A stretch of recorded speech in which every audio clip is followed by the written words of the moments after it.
Assalamualaikum warahmatullahi wabarakatuh. Teman-teman sekalian, kita jumpa kembali di modul 3 tentang penyajian data. Jika sebelumnya di mata kuliah statistika dasar ini, modul 2 kita telah membahas tentang bagaimana cara teknik menggali data serta sumber datanya. Sekarang kita akan membahas bagaimana cara kita menyajikan data dengan baik dan benar. Teman-teman sekalian, jadi data yang kita peroleh dalam kegiatan penelitian itu, yang terkumpul itu harus kita kelola, harus kita tabulasi dalam bentuk tabel, dalam bentuk grafik maupun dalam bentuk diagram.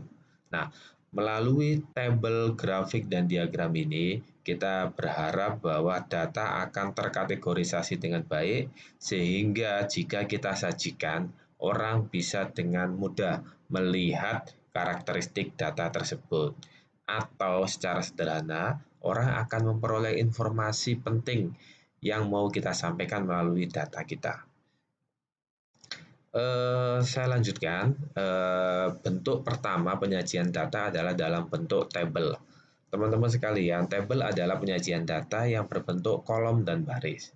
Jadi, sebuah tabel itu terdiri dari beberapa kolom dan beberapa baris yang memuat informasi yang ingin kita sajikan. Seperti nomor tabel, kemudian judul tabel, isi tabel, dan sumber data yang disajikan pada tabel.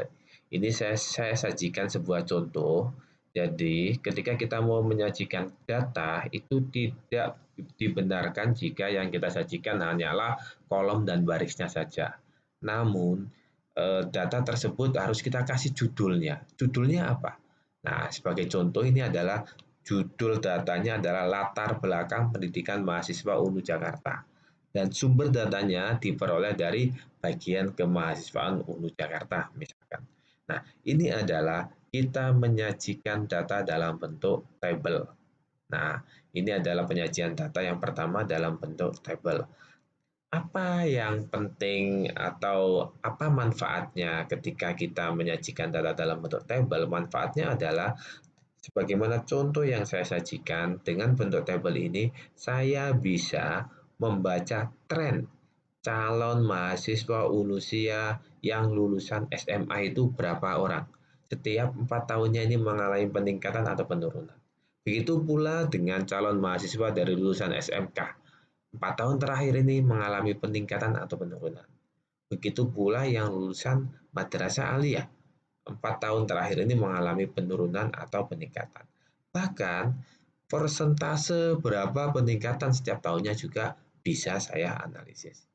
Nah, itulah kenapa pentingnya penyajian data itu sama-sama kita ketahui. Karena dengan penyajian data ini, kita sebagai peneliti dapat melakukan analisis lebih mendalam. Apa makna atau informasi yang dikandung oleh data-data tersebut. Nah, penyajian data menggunakan tabel ini dapat disajikan dalam berbagai bentuk. Salah satunya adalah bentuk distribusi frekuensi, bentuk distribusi frekuensi relatif, dan bentuk distribusi frekuensi kumulatif. Jadi dalam data tabel itu ada 3 bentuk. Baik, kita langsung masuk satu-satu ya. Yang pertama adalah data tabel distribusi frekuensi. Tabel distribusi frekuensi adalah penyajian data yang datanya disajikan dalam kelas-kelas interval berikut frekuensi datanya. Teman-teman sekalian, ini adalah contoh data nilai 60 sampai 64 ini adalah namanya kelas interval. Jika kita lihat tabel ini, maka kita bisa menghitung ada 7 kelas interval. Coba kita hitung. Kelas interval 60 sampai 64, 65 sampai 69, 70 sampai 74, 75 sampai 79, 80 sampai 84, 85 sampai 89, 90 sampai 94. Kita hitung kelas interval 1, kelas interval 2, kelas interval 3, kelas interval 4, kelas interval 5, kelas interval 6, kelas interval 7. Jadi contoh data ini adalah memiliki 7 kelas interval. Masing-masing kelas interval ini memiliki jumlah frekuensi, jumlah data atau frekuensi data. Ini ada 3, 5, 14, 21, 16, 6, 5, dan 7. Maknanya apa? Maknanya adalah karena ini adalah nilai PAI kelas 7 SMP Ma'arif NU Grogol, maka ini bermakna bahwa ada 3 siswa yang memperoleh nilai paling rendah 60 dan paling besar 64. Berikutnya adalah ada 5 siswa yang memperoleh nilai 65 dan nilai tertinggi adalah 69. Begitu seterusnya. Dengan demikian kita bisa memperoleh informasi yang penting. Berapa banyak siswa yang belum melampaui KKM. Misalkan KKM di mata pelajaran PAI yang ditetapkan adalah 75, maka siswa yang ada di kelas pertama, kelas interval pertama, kelas interval kedua, dan kelas interval ketiga adalah siswa yang belum melampaui KKM. Oleh karena itu, saya sebagai guru misalkan dapat melakukan tindakan-tindakan tambahan dalam bentuk remedial maupun pengayaan supaya siswa tersebut akan bisa melampaui KKM. Oke, teman-teman sekalian, saya lanjutkan. Dari contoh tabel distribusi frekuensi tersebut, dapat diketahui bahwa 60 sampai 64 disebut kelas interval pertama. Kemudian ke bawah adalah kelas interval kedua, ketiga, sampai ketujuh. 64 pada kelas interval pertama adalah ujung atas interval kelas pertama. Dan 65 adalah ujung bawah kelas interval kedua. 64,5 posisinya di sini teman-teman sekalian adalah batas bawah kelas interval kedua. 62 adalah titik tengah kelas interval pertama. 62 posisinya adalah di sini.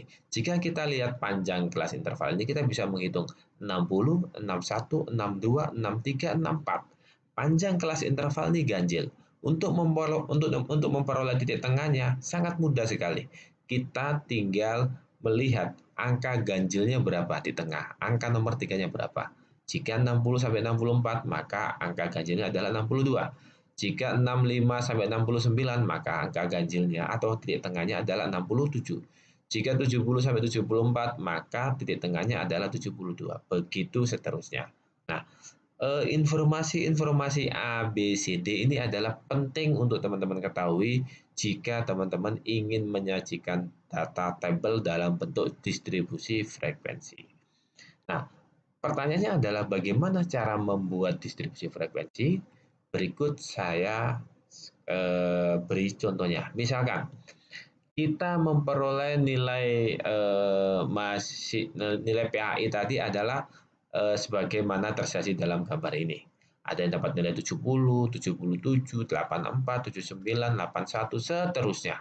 Nah, untuk menyusun dalam bentuk tabel distribusi frekuensi, maka tahapannya sebagai berikut. Yang pertama, teman-teman harus mengurutkan data dari data terendah sampai data tertinggi. Jadi dari kumpulan data ini tadi, tolong diurutkan mulai dari yang terendah sampai yang tertinggi. Ini saya ilustrasikan misalkan setelah saya urutkan misalkan ya, ternyata yang terendah adalah 60 dan yang tertinggi adalah 94. Setelah 60 yang terendah kedua adalah 64, yang terendah kedua adalah 66, 66 lagi, 67 terus sampai ketemu 94. Nah, akhirnya saya peroleh bahwa nilai terendah adalah 60 dan nilai tertinggi adalah 94. Jadi yang pertama adalah mengurutkan data itu ingin memperoleh informasi berapa nilai terendah dan berapa nilai tertinggi. Jika data kita ada di Excel, maka kita sangat mudah sekali. Tinggal short data mulai dari yang terendah sampai yang tertinggi, maka kita akan memperoleh akan mengetahui jumlahnya, nilainya. Setelah kita urutkan, berikutnya adalah kita menghitung jarak atau range dengan simbol R. Jadi jarak itu adalah, rumusnya adalah R sama dengan nilai tertinggi dikurangi dengan nilai terendah. R sama dengan 94 dikurangi 60, jadi sama dengan 34. Artinya bahwa kita sudah mengetahui jarak data tertinggi ke data terendah adalah 34. Setelah kita memperoleh jarak, berikutnya adalah C, kita mencari jumlah kelas. Tadi contohnya adalah ada 7 kelas. Bagaimana cara menentukannya? Tidak dengan mengarang, tidak dengan sholat istikharah, tapi dengan mekanisme yang saintifik. Jadi mekanisme yang ilmiah. Nah, ini ada contoh kita menentukan jumlah kelasnya menggunakan rumus Stargers. Stargers itu rumusnya adalah K sama dengan 1 ditambah 3,3 log N. 1 plus 3,3 log itu adalah ketetapan. Ini adalah konstan ya, ketetapan rumus ya. Nah, N juga merupakan rumus. Jadi jumlah N-nya ini berubah-ubah. N adalah jumlah banyaknya data. Oke. Nah, setelah jumlah banyaknya data kita hitung ada 70, maka kita tinggal memasukkan. N kita ganti 70. Nah, kita di kalkulator ketika diklik misalkan log 70 maka akan ketemu angka 1,845. Nah, dengan demikian kita tinggal menghitung K sama dengan 1 plus 3,3 kali 1,845. Caranya adalah kita kalikan dulu 3,3 dikali 1,845 akan ketemu 6,0885. Baru kemudian ditambahkan 1, maka ketemu nilai 7,0887. Ini dibulatkan menjadi 7. Dengan demikian, dari angka ini, maka kita sudah mengetahui bahwa jumlah kelas yang dibutuhkan adalah sebanyak 7 kelas. Nah, oke, sampai sini saya lanjutkan. Setelah kita tahu jumlah kelasnya, maka berikutnya adalah kita menentukan panjang kelasnya. Tadi ini jumlah kelasnya ada 7, tapi panjang setiap kelasnya berapa angkanya? Nah, rumusnya adalah P sama dengan rentang dibagi jumlah kelas. Nah, sama dengan 34. Tadi kita sudah mengetahui rentangnya, jaraknya adalah 34. Kita masukkan 34 dibagi jumlah kelasnya adalah 7, maka ketemu 4,857. Kita bulatkan menjadi 5. Ya, dengan demikian, tiap kelas interval ini 1 sampai 7 kelas interval ini panjangnya konstan, tetap intervalnya yaitu 5. Nah, setelah kita ketahui D, maka kita menentukan batas-batas kelas interval. Nah, menggunakan rumus adalah nilai terendah ditambah panjang dikurang 1. Nilai terendahnya berapa? 64 ya kan? Sorry, nilai terendahnya adalah 60. Ditambah panjang kelasnya adalah 5 dikurangi 1. Berarti sama dengan 64. Berarti batas kelas bawahnya adalah 60 sampai 64. Begitu pula menentukan kelas kedua, yaitu nilai terendah kelas kedua apa? Berapa? 65. 65 dari mana? 65 adalah angka satu angka setelah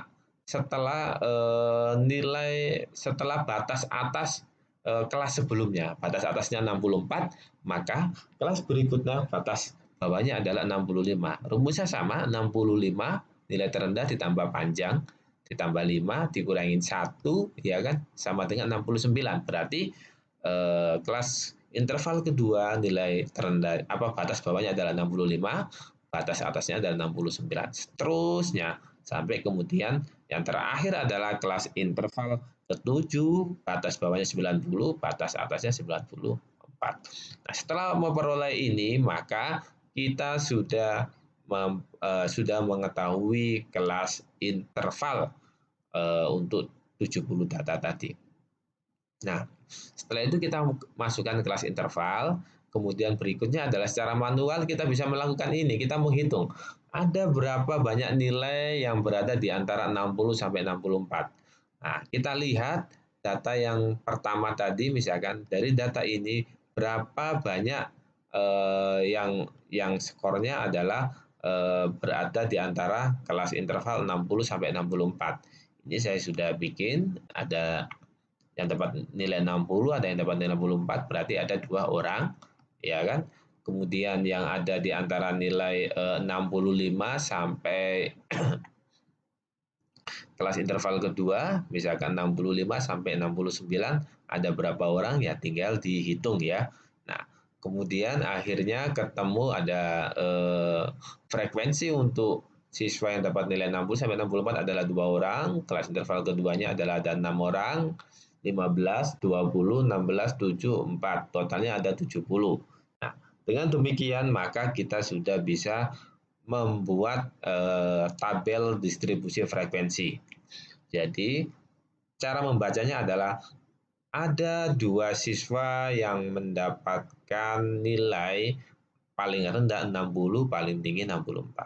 Ada 6 siswa yang mendapatkan nilai paling rendah 65, paling tinggi 69. Begitu seterusnya. Jadi gampang ya membuat tabel distribusi frekuensi. Jika sudah bisa membuat tabel distribusi frekuensi, maka membuat tabel distribusi frekuensi relatif juga sangat mudah. Jika tadi hanya berhenti di tabel distribusi frekuensi, maka ini ada tambahan relatifnya. Namanya relatif berarti kan bukan mutlak. Jika tabel distribusi frekuensi itu ada nilai-nilai mutlaknya, yaitu ada 2 orang ya 2 orang. Nah, ketika ada relatifnya, maka yang ditanyakan adalah berapa 2 orang ini berapa persen dari 70 orang. Maka akan ketemu 2,8%.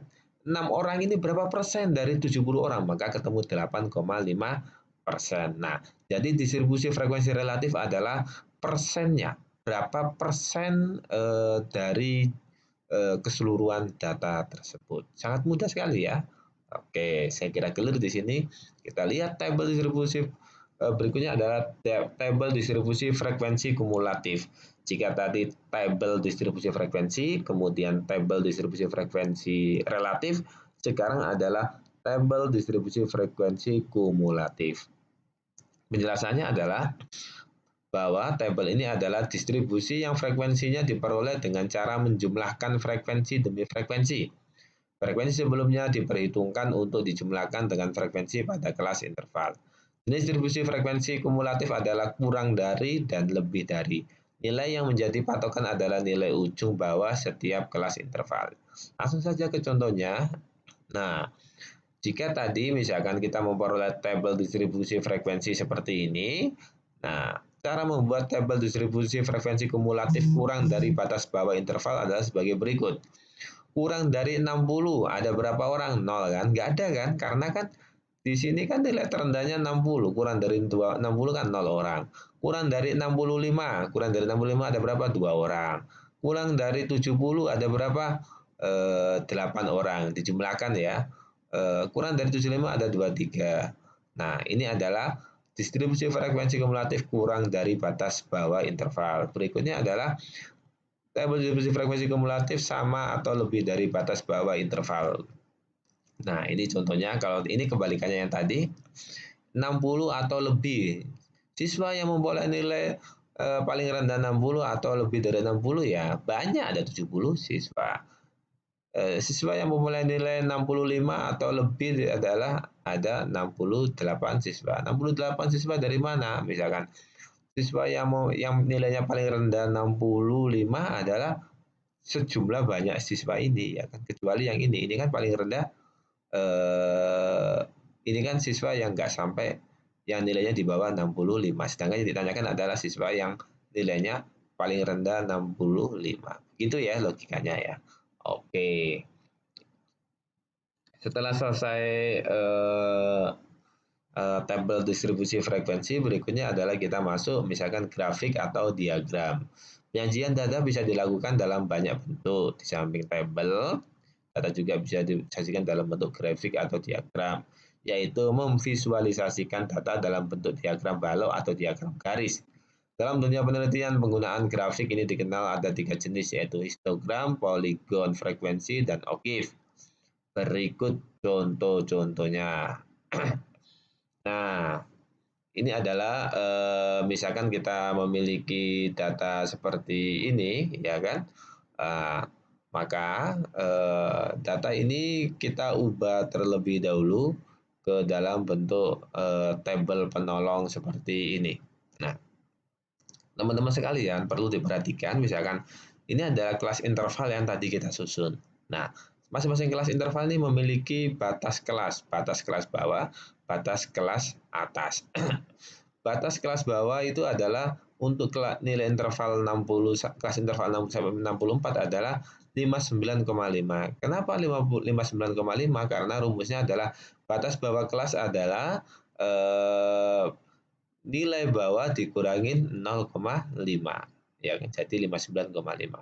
Sedangkan batas atas adalah nilai nilai atas ditambah 0,5, jadi 64,5.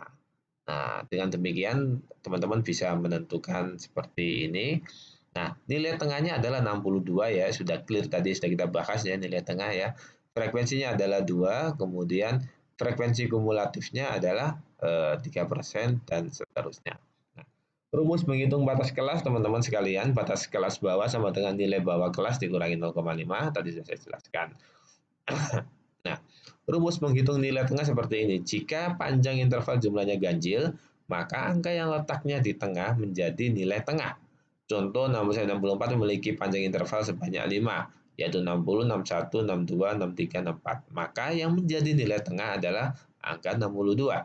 Jika panjang interval jumlahnya genap, maka mencari nilai tengah dengan menjumlahkan dua angka yang ada di tengah kemudian dibagi dua. Contoh 60 sampai 63 menjadi panjang interval sebanyak 4, yaitu 60, 61, 62, 63. Maka untuk mengetahui nilai tengah dengan jumlah rumus 61 plus 62 sama dibagi 2 sama dengan 61,5. Ini adalah nilai tengahnya. Nah, teman-teman sekalian, jika kita ingin menyusun diagram batang, itu sangat mudah sekali. Diagram batang maupun diagram garis itu sangat mudah sekali jika menggunakan aplikasi Excel. Nah, oleh karena itu saya minta teman-teman untuk mempraktekkan hal itu ya.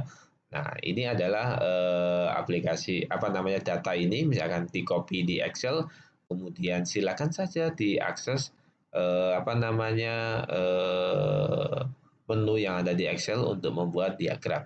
Ini contoh histogram. Silakan nanti dipraktekkan di rumah. Ini adalah contoh poligon frekuensi. Jika histogram tadi adalah diagram batang, sedangkan poligon frekuensi ini adalah diagram garis. Jadi kalau diagram garis itu adalah kita jika cocoknya adalah ketika mau melihat tren dari fenomena yang sedang kita teliti. Poligon frekuensi seperti itu. Nah, ini adalah OGIF. OGIF juga bisa digunakan dalam melihat tren, ya kurang dari dan lebih dari. Ini diagramnya dan ini apa namanya tabelnya yang tadi yang kita sajikan. Nah, selain itu teman-teman juga ada diagram lingkaran.